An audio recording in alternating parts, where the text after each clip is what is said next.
Hola, ¿cómo están ustedes? Espero que bien. Yo encantado de estar con ustedes y de que hoy nos vuelva a tocar juntos nuestro programa Fiscal a Fondo. Hoy vamos a tratar un tema muy importante, no porque los demás no sean importantes, sino dentro del marco legal, cómo podemos disminuir, disminuir la obligación de informar sobre ciertos límites de ingresos, así como abatir la carga fiscal o la base del impuesto en el mundo de las personas físicas. Es muy importante tenerlo, es muy importante saberlo. Bien, pues vamos a iniciar. Si mi equipo de producción me hace favor de ayudarme, muchas gracias. Bien, bueno, pues vamos a empezar. Ok, vamos a empezar con la obligación de informar. ¿De acuerdo? Aquí tenemos nosotros que en el artículo 90 de la Ley del Impuesto sobre la Renta establece la obligación, estar obligado al pago del impuesto establecido en este título, que es el título cuarto, las personas físicas residentes en México que obtengan ingresos en efectivo, en bienes, devengados, en los términos de este título señale, en crédito, en servicios en los que marca la ley y de cualquier otro tipo. Esto ya lo hemos analizado en otras ocasiones y es fácil entender esta situación. Espero que lo podamos hacer. Bien. Dentro del propio artículo 90 establece la obligación de estar obligados a informar en la declaración del ejercicio. Esto está en las generalidades para todos, seas contribuyente o seas causante. Primero, informar sobre los préstamos, donativos y premios, que está aquí en la parte central, de nuestra lámina. Si en lo individual o en su conjunto exceden de 600,000 pesos. Tenemos entendido que los préstamos no son objeto, o sí podrían ser objeto, cuando, teniendo un adeudo, hay una disminución, una quita o una remisión de deuda, o lo paga un tercero. Automáticamente nos vemos en la obligación de tener que declarar eso como un ingreso, ya que se modifica nuestro patrimonio. También nos habla de los donativos que pueden ser exentos o pueden estar grabados de acuerdo al artículo 93. No importa qué tipo de préstamos, ni importa qué tipo de donativos, todos y cada uno. Ahora con la famosa inteligencia artificial, pues no podemos decir que estamos pagando o que vamos en nuestros préstamos, nuestras deducciones personales, que estamos pagando una hipoteca y no ponemos en la información que debemos esa hipoteca. Entonces, tendremos que ser pero muy congruentes con eso. ¿Y qué pasa si nosotros no informamos sobre eso? Y estamos hablando del concepto de 600,000 pesos y cómo podemos, de alguna forma, evadir el informar esto dentro del marco legal y dentro del derecho federal común. Si no informamos, el ingreso que determine la autoridad va a ir a mi actividad preponderante o va a ir al capítulo 9 de los demás ingresos en el título 4. Aquí, obviamente, si tengo salarios y esa es mi actividad preponderante, pues si tengo depósitos de más, va a suponer la autoridad que es de mi actividad preponderante. Hay socios en las personas morales que ni reciben salarios, ni reciben honorarios, ni intereses, ni una actividad empresarial y sin embargo tienen ingresos. ¿Cuál es la actividad preponderante? Ser socio de una persona moral y con eso tienen para que lo lleven a dividendos. Esto es si no informo sobre los préstamos y los donativos. Si no informo sobre los premios, recordemos que el premio hay una retención y se considera un pago definitivo si lo informo. Si no lo informo, entonces se va a convertir en un pago provisional. Entonces, la retención que me hagan después del cálculo voy a poder acreditarlo, ¿de acuerdo? No será un pago definitivo. Entonces, aquí tenemos la primera que es de la información. Nos vamos a lo que es la discrepancia fiscal para saber, dentro de esto, recuérdense que la obligación de informar está en el artículo 90 y en el artículo 150, que es la declaración anual. Bueno, las personas físicas podrán ser objeto de discrepancia fiscal cuando se compruebe que el monto de las erogaciones en un año de calendario sea superior a los ingresos declarados por el contribuyente o bien los que hubiera correspondido declarar, como sería el caso de lo que vimos en el primer párrafo del artículo 90. Entonces, conceptos equiparables a una erogación, erogaciones superiores a los ingresos. Los consistentes en gastos, adquisición de bienes, depósitos en cuentas bancarias o en inversiones financieras o tarjetas de crédito, todo eso es una erogación. Y esa erogación tiene un origen. El origen es que para pagar yo tengo que haber tenido un origen que sea lícito, que haya pagado impuestos para poder solventar todas esas erogaciones. Las consistentes en gastos, adquisición de bienes y depósitos en cuentas bancarias, en inversiones financieras o en tarjetas de crédito.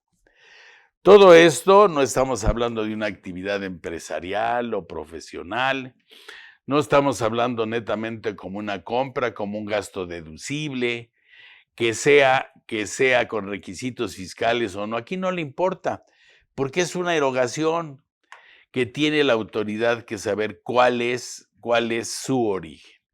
¿De acuerdo? Tenemos entonces, se presumirán ingresos cuando no estén inscritos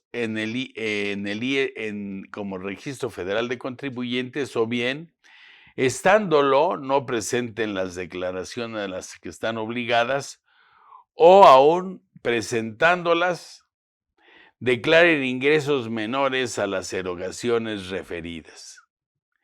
Tratándose de contribuyentes que tributen el capítulo 1 de salarios y del título 4, que no estén obligados a presentar declaración, se considerará como ingreso declarado los manifestados por el sujeto que efectúa la retención, o sea, el patrón.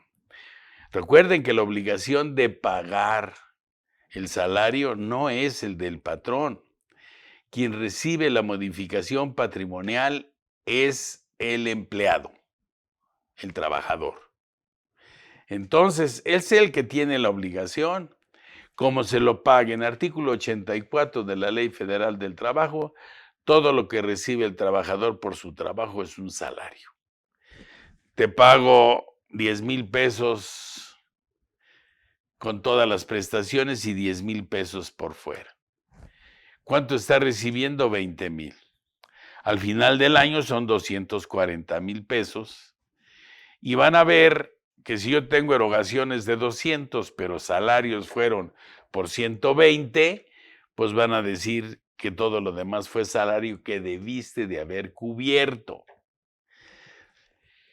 Hay algunas obligaciones del patrón, ese es otro boleto, ¿eh? Aquí estamos hablando de la persona física, que es la que tiene la obligación. De determinación presuntiva por la autoridad. Las autoridades fiscales podrán determinar presuntivamente, esto está en el artículo 55 del Código Fiscal de la Federación, Lo que vimos está en el artículo 91 de la Ley del Impuesto sobre la Renta, que está en generalidades, le aplica a todas las personas físicas. Y esto también. Las utilidades fiscales de los contribuyentes, el remanente distribuible de las personas moral del título 3, así como sus ingresos y el valor de los actos o actividades o activos por los que esté obligado a pagar las contribuciones. Entonces, nosotros tenemos que el artículo 90 me dice que te van a comprobar que tus erogaciones son superiores. Son las cartas de invitación.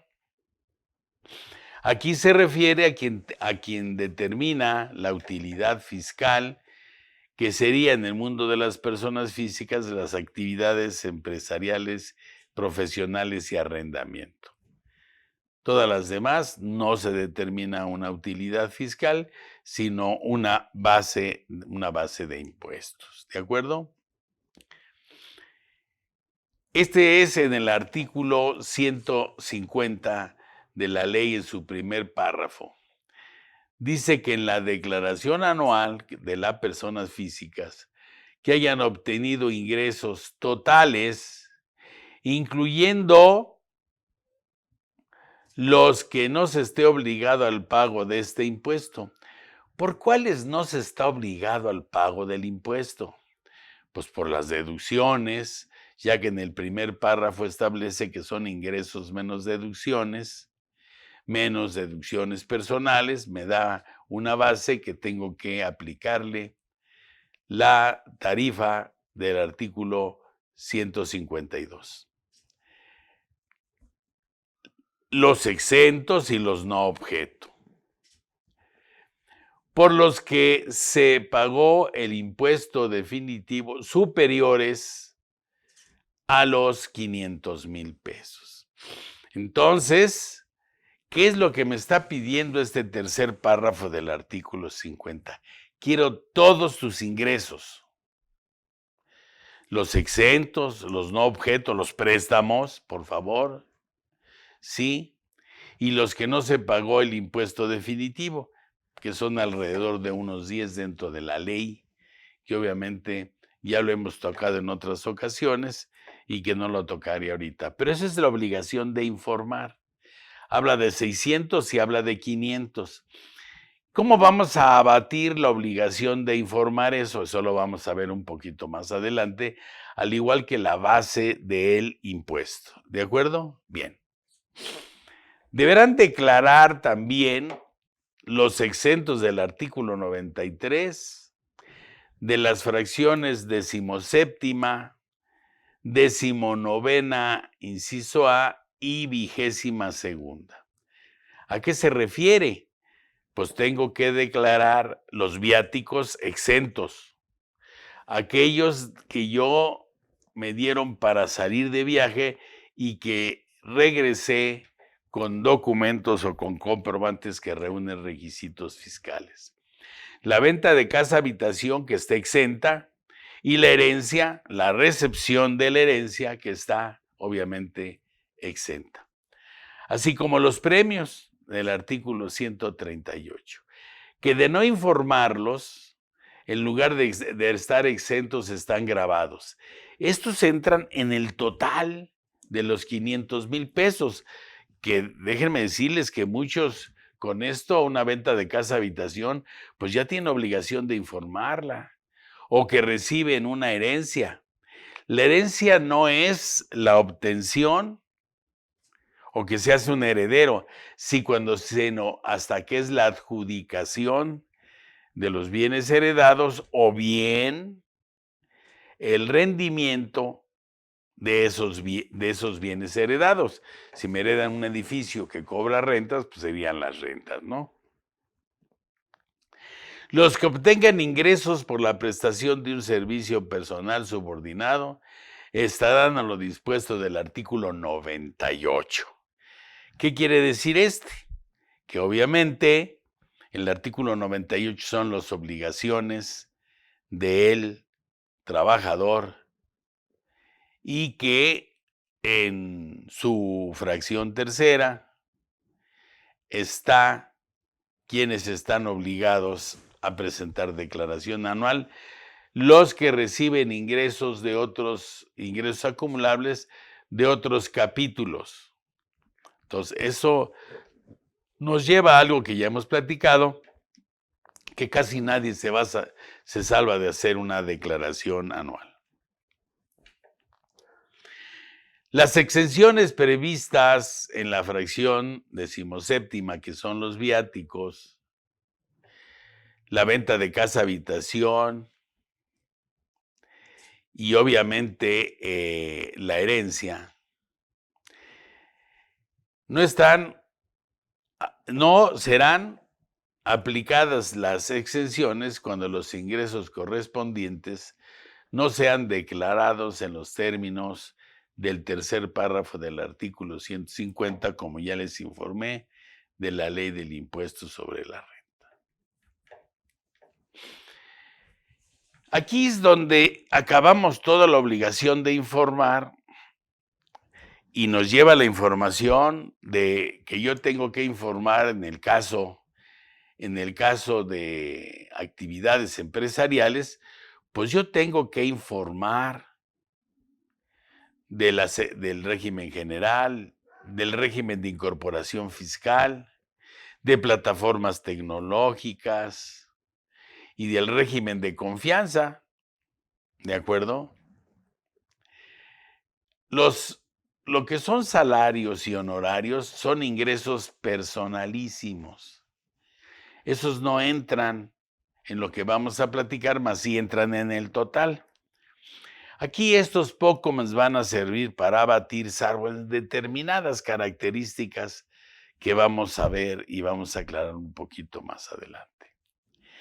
A partir del capítulo 3, que es otorgamiento de uso o goce temporal de bienes inmuebles, conocido como arrendamiento, la enajenación de bienes, la adquisición de bienes, los intereses, los premios, los dividendos y los demás. Los demás, que están también en este capítulo 9 a partir del artículo 142, y me hace un listado cuáles son los demás. Artículo 142 y artículo 143 me dice cuáles son los demás. Entonces, ya conocemos ahorita, primero, qué es lo que tengo que informar y en qué medida.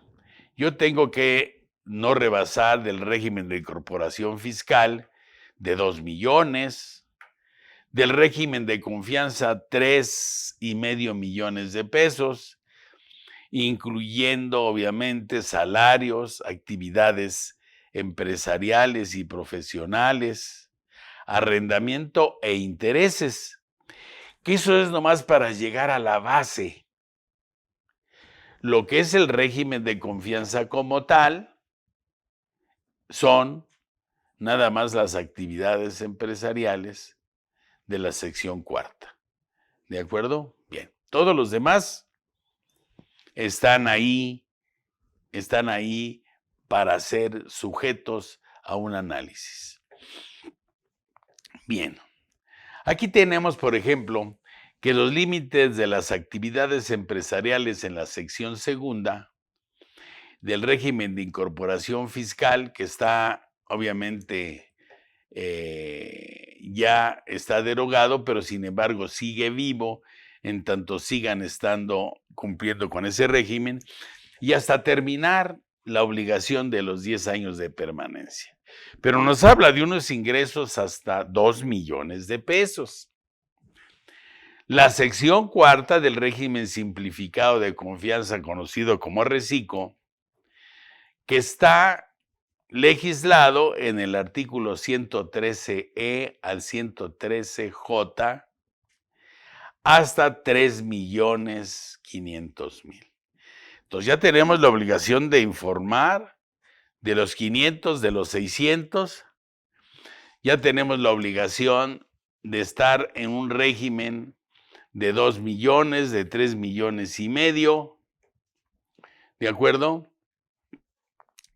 Tenemos la enajenación de casa-habitación, es un inmueble, que está exento hasta 5,5 millones, 5,505,612.70, que fue el valor del UDI al 23 de septiembre del 2023. Entonces, que es de 7.86, ¿de acuerdo? Tenemos el capítulo 6 de intereses, que habla del 135, segundo párrafo, que es la retención del pago definitivo. Únicamente obtengan ingresos acumulables que no excedan de 100,000 pesos.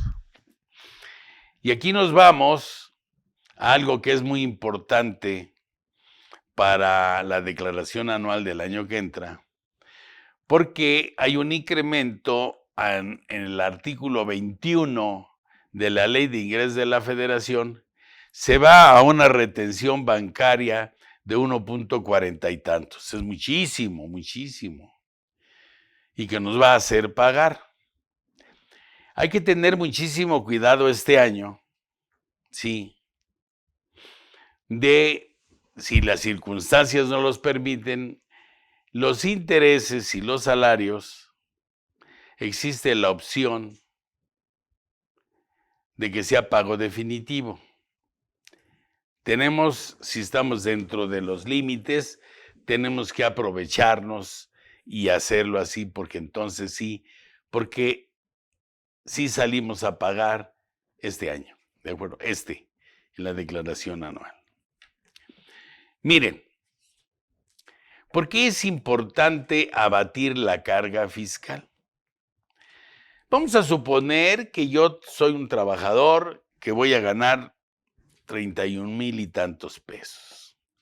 Y me dicen, mira Jesús, te voy a dar 15,400 o 15,500 con todas las prestaciones de la ley, y te voy a dar los otros 15,500 por fuera. Si ya marcamos que en el artículo 38 dice que la obligación de pagar el impuesto sobre salarios es de los trabajadores, pues yo estoy recibiendo aquí la cantidad al final de 31,000 pesos y cacho. ¿De acuerdo? Dices, bueno, el patrón de los primeros 15,400 o 15,500 me va a retener 1,640.11. ¿Qué quiere decir? Que si yo dejé de pagar los otros 15, pues van a ser 1,640.18.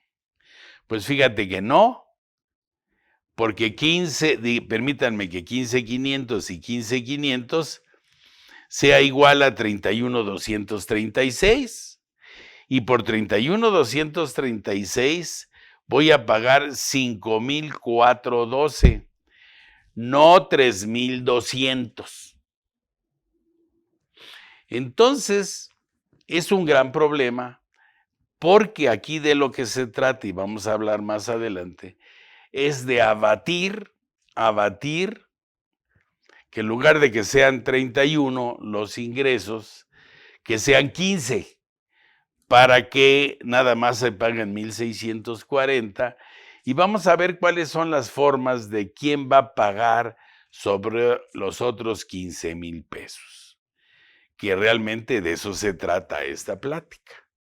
¿De acuerdo? Entonces espero que se fijen ustedes que al ser la tabla, obviamente, y llegar hasta el 35%, bueno, abatir la base es muy importante porque ahorras unas contribuciones. Nosotros tenemos, y esto lo pongo como un ejemplo, porque lo podemos dividir esa base entre 1, 2, 3 o más personas para abatir la carga fiscal. Si yo lo pudiera en 3, y si me permiten que 11,000 sea por 3, sea 31, a 11,000 nos tocarían, ¿qué les parece bien? 800 pesos. 3 por 8, 24, serían 2,400 contra 5,000. Obviamente sería conveniente poderlo hacer entre 3. Ahorita vamos a dar dentro del marco legal y cumpliendo con todas las obligaciones que se tienen que hacer, poder llegar a hacer esto dentro y cumpliendo con lo que marca el derecho federal común. El artículo 92 nos habla sobre la sucesión testamentaria. Cuando los ingresos de las personas físicas deriven de bienes en copropiedad, deberá designarse a uno de los copropietarios como, realmente, como representante común. Cuando 2 o más contribuyentes sean copropietarios de una negociación, que en ese caso sería una actividad empresarial, se estará a lo dispuesto en las obligaciones del artículo 108. También tiene obligación de nombrar un representante común. Los copropietarios de este contrato responderán solidariamente por el incumplimiento del representante común, ya porque tiene que haber un representante común y un representado. ¿De acuerdo? Bien. Me dice que lo dispuesto en los párrafos anteriores es aplicable a los integrantes de la sociedad conyugal. Es muy importante saber que la copropiedad y la sociedad conyugal es lo mismo, porque todo lo adquirido durante el matrimonio y sociedad conyugal, lo que, salvo capitulaciones, lo que nos lleva es que es de los dos cónyuges. ¿De acuerdo? Bien. En el último párrafo del artículo 92, habla de lo que sería el representante legal de la sucesión. Hemos llegado a la mitad de nuestra plática y es importante de irnos a un corte comercial. Capacítate todo el año con nuestra póliza de capacitación IMEFI. Mantente actualizado en las áreas de contabilidad electrónica, nómina, seguridad social, fiscal y PLD. Estos son los beneficios que obtienes al adquirir nuestra póliza de capacitación. Acceso a 12 consultas con expertos en las áreas mencionadas. Acceso a la videoteca, donde encontrarás más de 50 cursos grabados en alta definición con temas actuales. Descarga de material de cada uno de los cursos. Acceso a todos los cursos en línea en vivo. Acceso a nuestro canal IMEFI exclusivo para todos nuestros alumnos sin cortes comerciales. Recuerda que tu póliza tiene una duración de 365 días a partir de la fecha en que la adquieres. Para mayor información, comunícate a través de nuestro WhatsApp 5581 54 74 37 o mándanos un correo a cursos@imefi.com.mx. Recuerda que IMEFI es la casa de los contadores y aquí te capacitas con los mejores.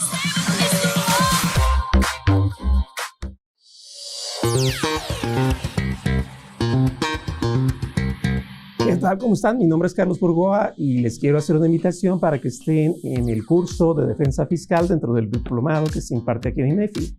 Mucha gente piensa en la defensa fiscal como que en la flojera del esfuerzo por acudir a tribunales o de acudir a un recurso de revocación en el que siempre se dice que no, y la verdad es que no es por ahí. Esta defensa implica desde que se está declarando, desde la atención de procedimientos, desde una auditoría y sí, hasta llegado a un medio de defensa. Pero la defensa no solo son los medios, la defensa es la manera en cómo yo expongo las ideas para tratar de ir acuñando poco a poco y cerrando el camino a lo que en verdad se da y a que yo cumplí debidamente, porque es cierto, las autoridades tienen metas que cumplir, cierto, las autoridades piensan tributariamente antes que constitucionalmente, y para entenderlo con toda precisión, aquí lo vamos a tocar en defensa fiscal dentro del diplomado que se tiene en IMEFI.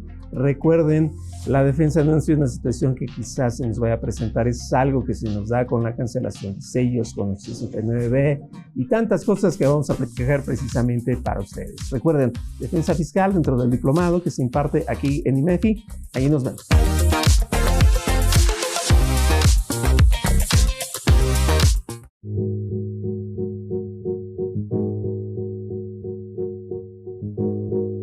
Magno Evento Reformas 2024. Más fiscalización, menos evasión fiscal. Ya puedes comprar tu acceso a precio de preventa de nuestro Magno Evento Reformas 2024. No te quedes fuera del mejor evento del año. Magno Evento Reformas 2024. Más fiscalización, menos evasión fiscal.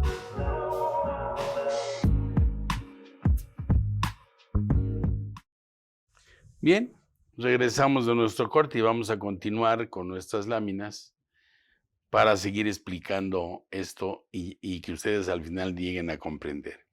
Bien, el representante legal de la sucesión pagará por cuenta de los herederos o legatarios, déjenme hacerlo más grande, pagará por cuenta de los herederos y legatarios el impuesto considerando el ingreso en forma conjunta, ¿de acuerdo? Hasta que se haya dada por finalizada la liquidación.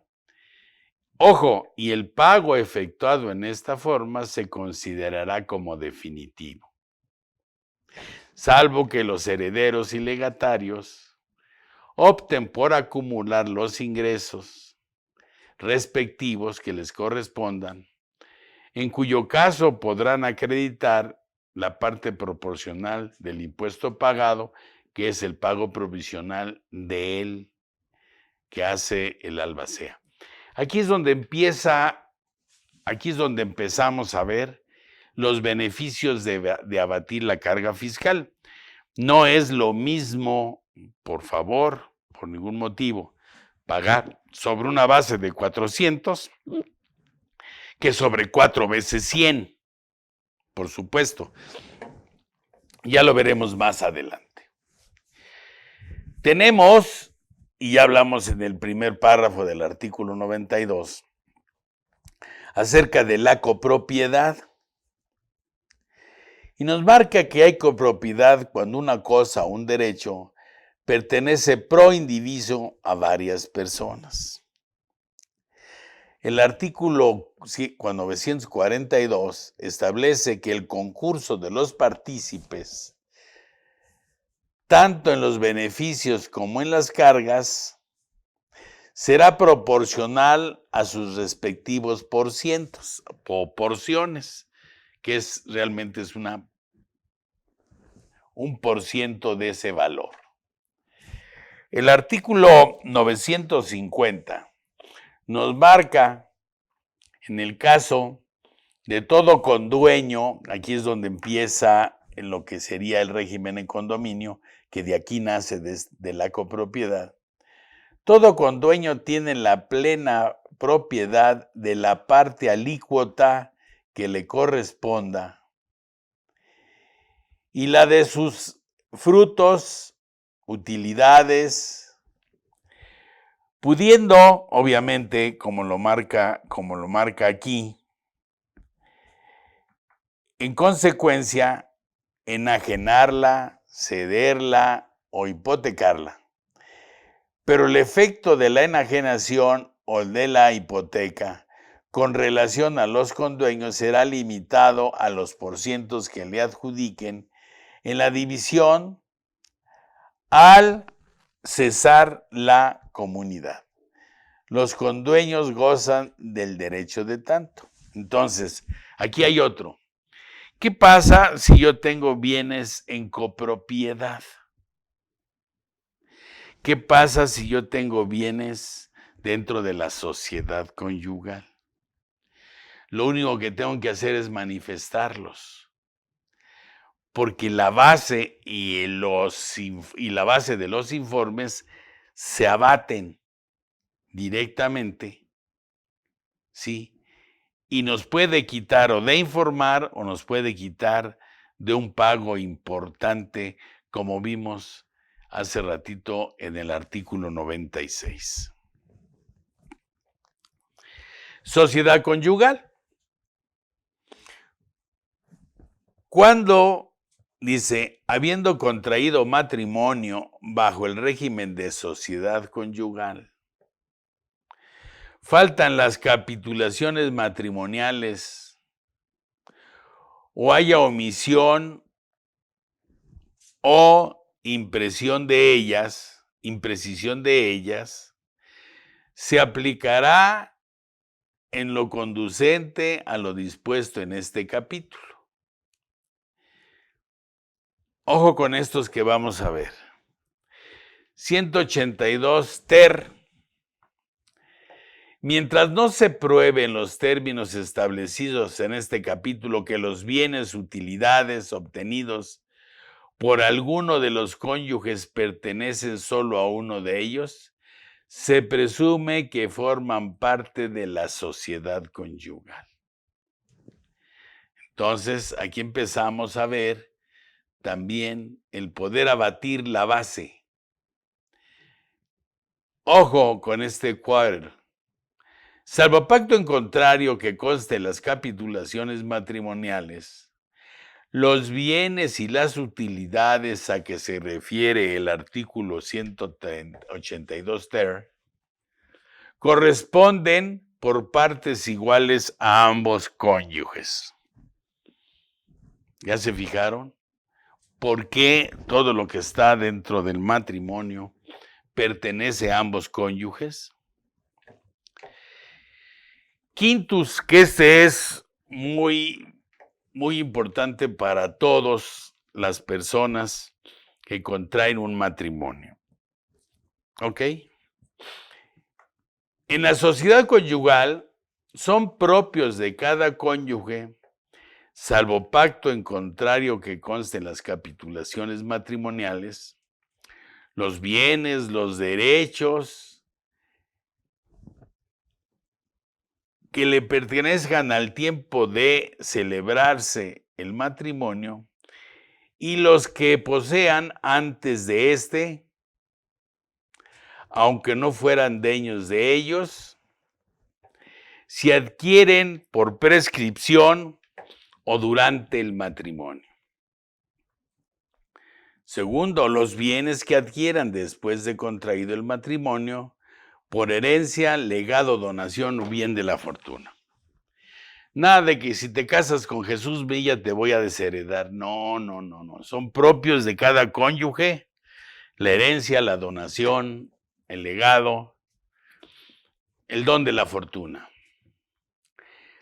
Los bienes adquiridos, ojo, por cualquier título propio que sea anterior al matrimonio, aunque la adjudicación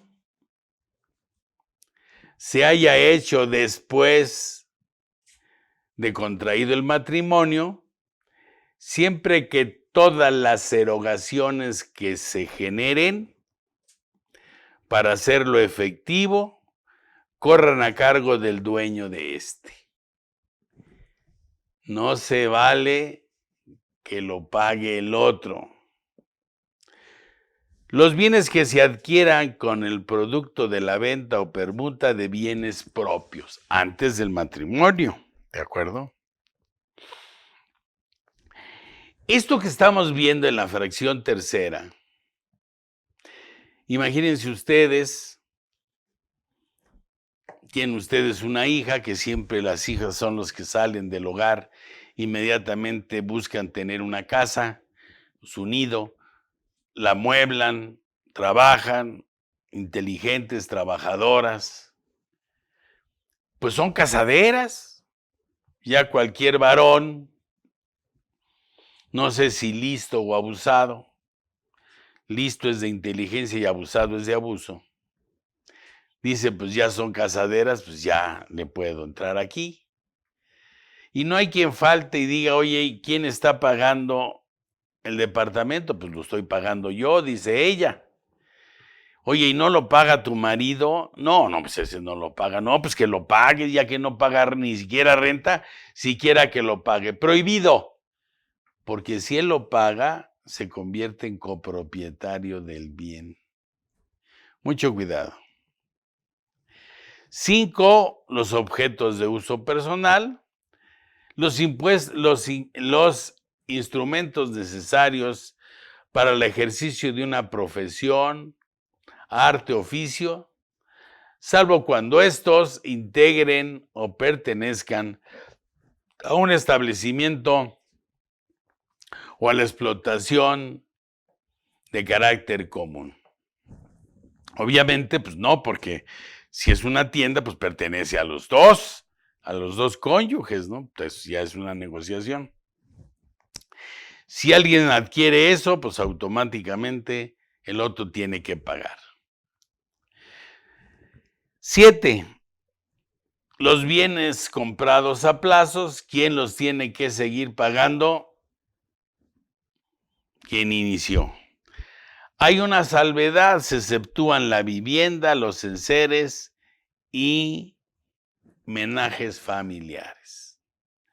¿De acuerdo? Eso no, eso corresponde a los dos, porque el matrimonio en forma genérica, que primero es el contrato de matrimonio, es la obligación de aportar ambos en la medida que puedan, pues todo lo necesario para el bien común, independientemente de las capitulaciones.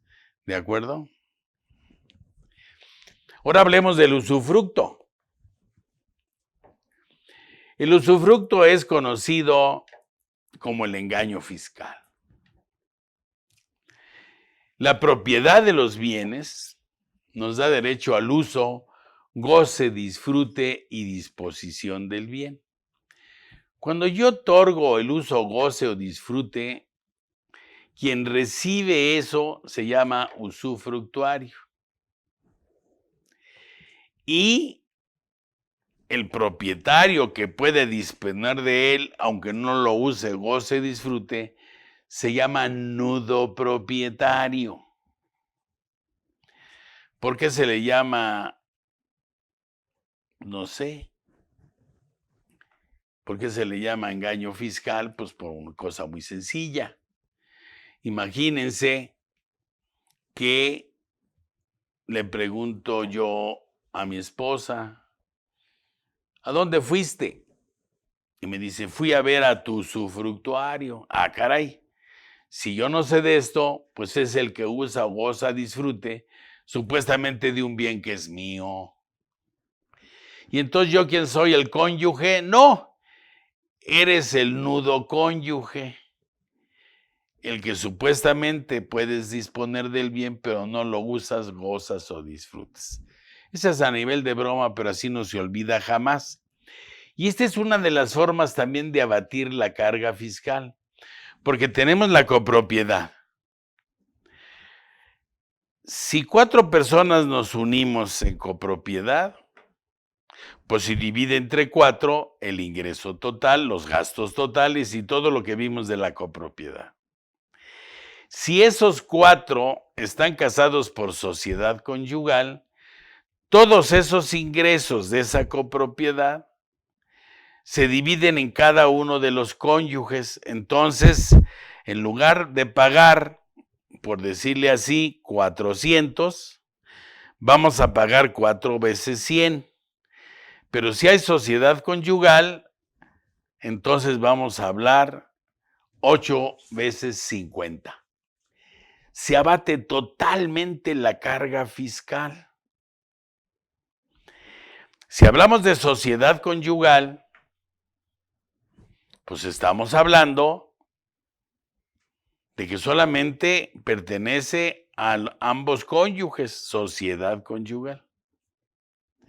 Pero ¿qué pasa si yo estoy casado por separación de bienes? Entonces, lo que yo le puedo otorgar a mi cónyuge es el usufructo de la mitad de las rentas. ¿Sí cachan? Y entonces ya batimos la base y al abatir la base, abatimos las cargas para informar o para pertenecer en forma específica a una forma de tributar o de informar. El 980 habla que el usufructo es el derecho real y temporal de disfrutar de los bienes ajenos. El usufructo puede constituirse por la ley, por la voluntad del hombre o por prescripción. 982 puede constituirse el usufructo a favor de uno o varias personas simultánea o sucesivamente. El usufructuario tiene derecho a percibir todos los frutos, sean naturales, industriales o civiles. Y el fruto es la renta. ¿Sí me explico? El fruto son los intereses. Todos los del capítulo 9, excepto los que son ingresos personalísimos, que salarios y honorarios. Del derecho de accesión, ahí me faltó una N. Artículo 886. La propiedad de los bienes da derecho a todo lo que a ellos les producen o se les une o incorpora de manera natural artificial. Este se llama de accesión, que es el que adquiere el usufructo, es el que adquiere el copropietario.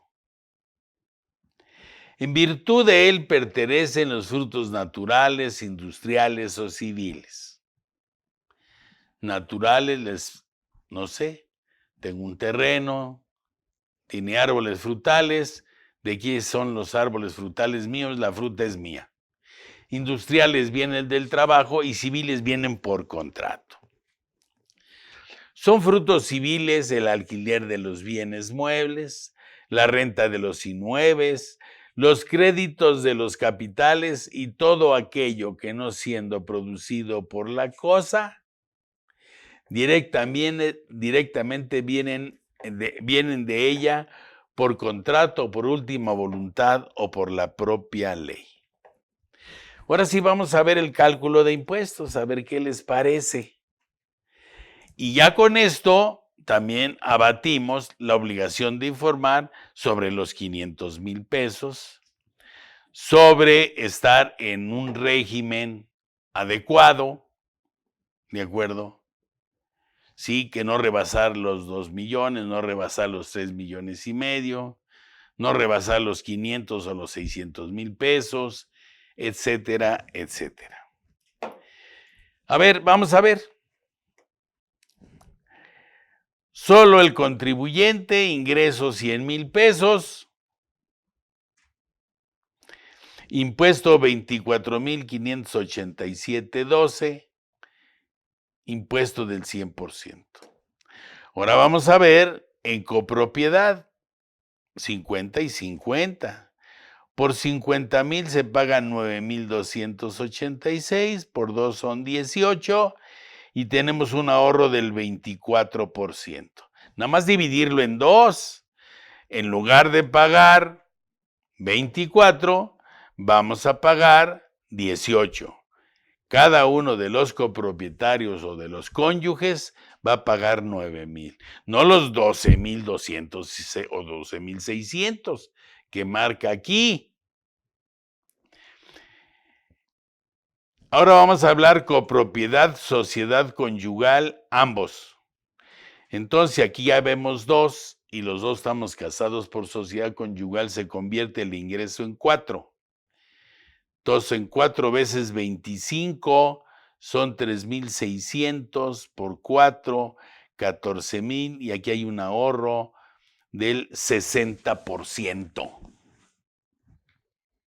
Oigan, estamos hablando de que estamos pagando el 60 y estamos ahorrando el 40%. Esto es abatir la carga fiscal dentro del marco legal, haciendo los contratos adecuados, haciendo todo en forma adecuada y no hay necesidad de no declarar todos los ingresos, sino aprovechar. a lo que tiene derecho mi cónyuge o a lo que tiene derecho mi copropietario, o a quien le estoy poniendo el derecho o le estoy pasando parte del ingreso a partir de un usufructo. Si yo tengo obligación de dar alimentos a mis hijos, ¿sí me explico? Pues eso es una obligación. Pero ¿qué pasa si mejor les doy parte del ingreso y les doy una parte, el 25% del usufructo de las rentas a ellos?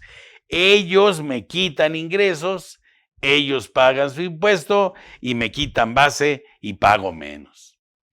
Todo esto es planeación fiscal a partir de derecho federal común, algo que poca gente aprovecha. Hablemos de sucesión testamentaria. Aquí hablemos de que existe una sucesión testamentaria de un ingreso anual de 1,920,000 pesos, o sea, 160,000 pesos mensuales. Se tiene que hacer pagos provisionales por parte de la albacea. Son 44,480 de pago provisional por 12, son 533,767 pesos. Este es la anual y estos son pagos provisionales. Voy a hacerlo como pagos definitivos, ni loco vaya, para acabar pronto. ¿Por qué? Porque a cada uno de los herederos le tocan 480,000 pesos. El impuesto de 480,000 pesos, sí,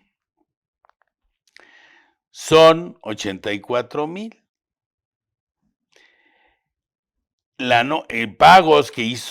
Pagos en conjunto que hizo el albacea son 133,000.